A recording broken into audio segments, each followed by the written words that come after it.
Robbing kim? Robbim Alloh. Dining qaysi? Dinim Islom. Payg'ambaring kim? Payg'ambarim Muhammad sallallohu alayhi vasallam. Kitobing qaysi? Kitobim Qur'oni Karim.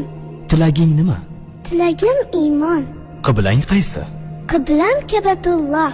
Millating qaysi? Ibrohim Halilulloh millatidanman. Kimning mazhabidansan? Imom Azam Abu Hanifa mazhabi. Do'stlaring kim? Do'stlarim chahor yorlar. Ular kimlar? Abu Bakr Siddiq, Hazrati Umar, Hazrati Usmon, Hazrati Alidir. Qachondan beri musulmonsan? Al-Misoqdan beri. Al-Misoq nima?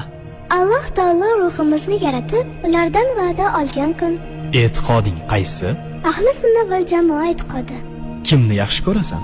Alloh taoloni. Undan keyinchi? Payg'ambarimiz Muhammad alayhissalomni. Undan keyinchi?